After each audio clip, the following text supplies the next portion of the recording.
আসসালামু আলাইকুম আমার বন্ধুরা, আজ আমি বানাবো পালং শাক ভাজি। প্রথমে পালং শাকগুলিকে আমি এভাবে ছোট ছোট করে কেটে নিয়েছি। এরপর একটা বেগুন নিয়েছি, বেগুনটাকেও আমি ছোট ছোট করে কেটে নিয়েছি। এরপর পালং শাক এবং বেগুনগুলিকে একসাথে দিয়ে সামান্য পরিমাণ লবণ অ্যাড করব।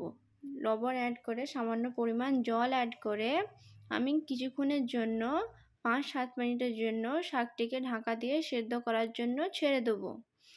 এরপর ফোড়নের জন্য একটি রসুন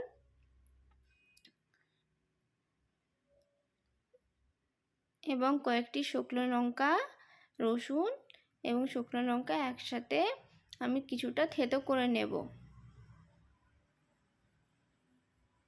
দেখুন বন্ধুরা, আমি রসুন এবং শুকনো লঙ্কাগুলিকে ভালো করে থেতো করে নিয়েছি।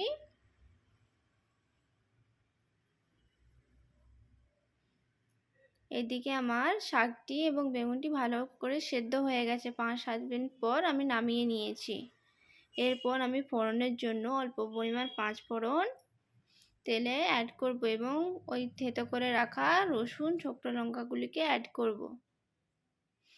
অ্যাড করে কিছুক্ষণ নাড়াচাড়া করে যতক্ষণ না আমার রসুন শুকনো লঙ্কাগুলি লাল হয়ে আসছে ততক্ষণ আমি নাড়বো। এই দেখুন বন্ধুরা, আমার শুকনো লঙ্কা রসুনগুলো ভালো করে লাল হয়ে গেছে।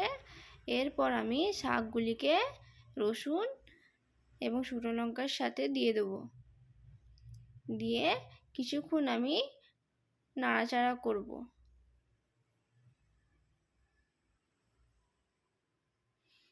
এই দেখুন বন্ধুরা, আমার 2-3 মিনিট পর আমার শাক ভাজি একবারে রেডি।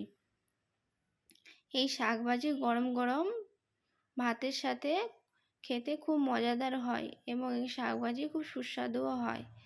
আপনারা প্লিজ বাড়িতে ট্রাই করুন এবং এই রেসিপি আপনার যদি ভালো লাগে থাকে তাহলে এই রেসিপিকে লাইক এবং আমার চ্যানেলকে সাবস্ক্রাইব করুন প্লিজ বন্ধুরা।